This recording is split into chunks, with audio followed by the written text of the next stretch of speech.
Hey everybody, it's Rob here at eTrailer.com, and today we're going to be taking a look at the Solera flat arm replacement support arm on our 2017 Forest River FR3 Motorhome. Now you want to make sure you get the correct replacement part for your awning. So the way you're going to measure to make sure you have the correct arm is you're going to measure from the very top of the extrusion where the fabric goes into the motorhome. You're going to measure from that point all the way down to the bottom mounting point where the arm mounts into the wall. Now if that measurement comes out to be 69 inches, then this is the arm that you need to use to replace it. Now the other thing to pay attention to is that our arms do come in two different colors. We'll have the black like we have here, but if you have white arms and a white awning, you're going to want to go ahead and pick up a matching one in white. Now, the support arm is going to be a direct replacement for the factory arm that came on your awning. Now this is going to be a replacement for a flat awning, and it is going to work for powered and manual awnings as well. And here we have the original one that we took off. You can see up top here, close to where it mounts, it's actually bent and it's starting to crack. Well, that's obviously not good, because if this breaks, then our entire mount will come off. Not to mention where it was mounted, definitely took some abuse there to where it was actually starting to pull away from the motorhome. Now the really nice thing about the replacement arm is that it does come as an entire unit. You can see if we open up our old one here, we can see that it has a shock inside.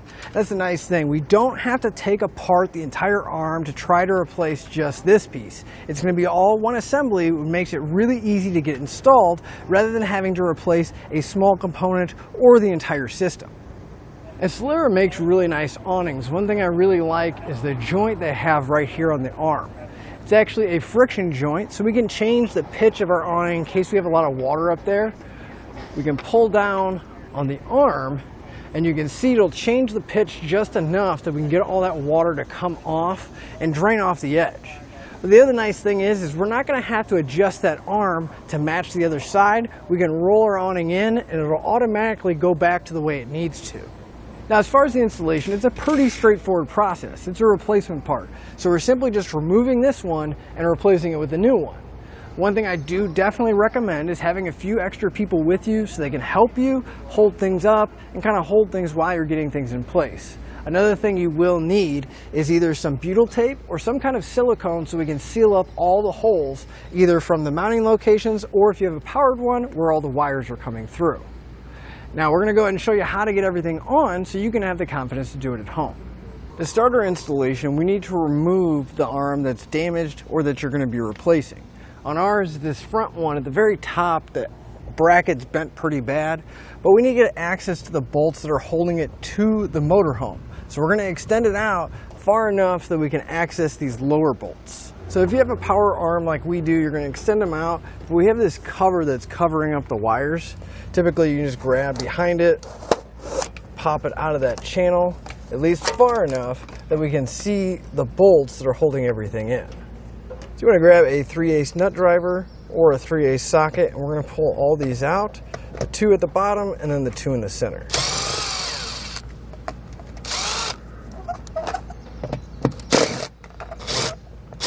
Now the arm's still being held on by the top bolts, so we don't have to worry about it coming down, but you do want to be careful in case it starts moving on you. Now if you have a power awning as well, we're going to need to disconnect the wiring before we can pull the entire arm off.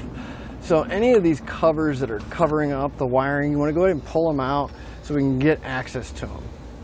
Now the first ones that we're going to have on ours is we're going to have these wires going to the lights that are right above our awning. So we want to go ahead and disconnect those. Now those already have butt connectors on them, so I'm just going to cut them right before the butt connector. That'll also give me a good indication of which wire goes where. Just leave a little bit out of the connector and have an easier time hooking them up later. So just cut those wires and pull all the slack down through. And then if we follow the arm where our black cable is, it's going to come down this channel and then actually come back up till it goes to the head. Now on the very back of the arm here, if we pull down on that connector, we can get it disconnected and again start feeding that wire through so we get all the slack out of the arm.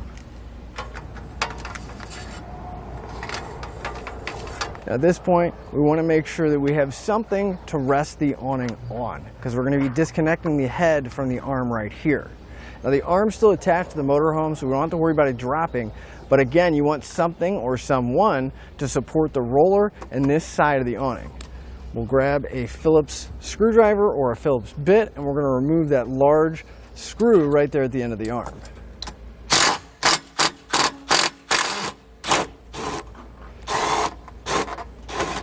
So now that we have our arm extended, the awning is supported, you want to double check your wires and make sure that you can actually pull the awning away and it's not stuck to the wires, because we're going to move up top, remove the bolts, and then remove the entire arm assembly. You just want to make sure that you have someone below supporting it, because it is a little difficult to hold on to all of this while you're on a ladder. But there should be 4 bolts. We'll go ahead and pull all 4 of those out.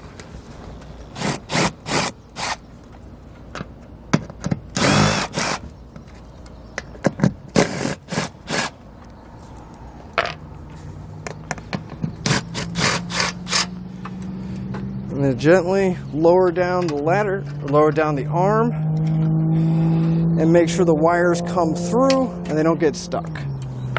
So we're going to grab our new arm. Now at this point you'll notice there's a big zip tie holding the arm together. Leave that attached until we're ready to, because the arm is going to open up just like the other one did.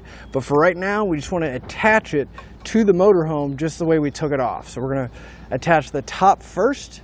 But before we do that, I always suggest using some butyl tape. Now this is not going to come with the arm, but it's definitely a good idea to put some in so it'll seal up the holes that we have and we don't have to worry about any kind of water intrusion. And with the butyl tape in place, I want to make sure you put any wires through that opening, line up our brackets, make sure the holes line up in the other locations.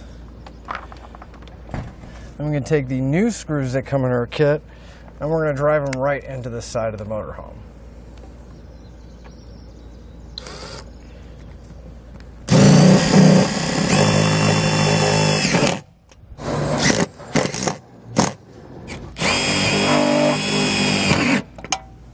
At this point, very carefully, we want to cut that zip tie and allow the arm to come out so that we can get access behind it, route our wires, and connect the head.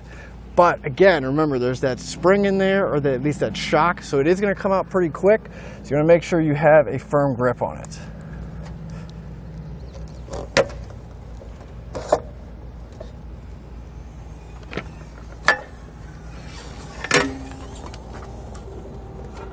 So you want to go ahead and make sure we start routing our wires through the opening at the bottom. Just kind of pull the arm away very gently. And get all that slack to come through for all the wires. You can put a little bit of butyl tape behind the mounting holes, and then we can take a couple more of the included screws and secure them down in those same locations, the 2 at the bottom and then the 2 in the middle. So now we want to start routing our wires the same way that we took them off. The black wire will go up and eventually go to the head, and then for our power wires, our red wires here, those are going to go up top to the light. So we're going to go ahead and route those and get everything connected up. So at this point, we want to bring the head over to the end of the arm. Now we did end up getting the head screwed in and back on the arm, but I will let you know it was a little bit of a battle trying to get everything lined up. Partially because we had the arm on the other side fully extended, so there was a lot of tension on that arm. So what you can do is if you come to the pivot point, you can actually grab the arm and pull it down. And that'll change the angle of the awning, and it'll give you a little bit of slack. You kind of have to play with it, so you get one side a little bit loose, move to the other side, pull down, and kind of go back and forth until you can have enough slack to get the head connected back electrically and to put that screw back in place. And then the final step is going to be rolling the awning in and out a couple times. Make sure that the fabric is nice and centered and that the arms are working properly.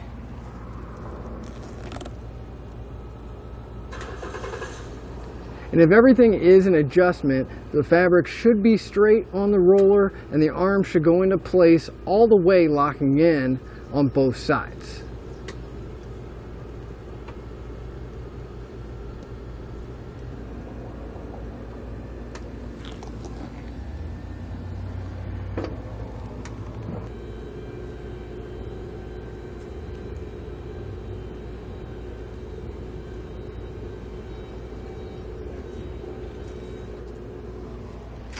Now that we know that our awning rolls in and out perfectly fine, that'll finish up your installation and your look at the Lippert replacement arms for awnings. But again, I'm Rob here at eTrailer.com, and that'll finish up your look at the Solera standard flat awning support arm on our 2017 Forest River FR3 Motorhome.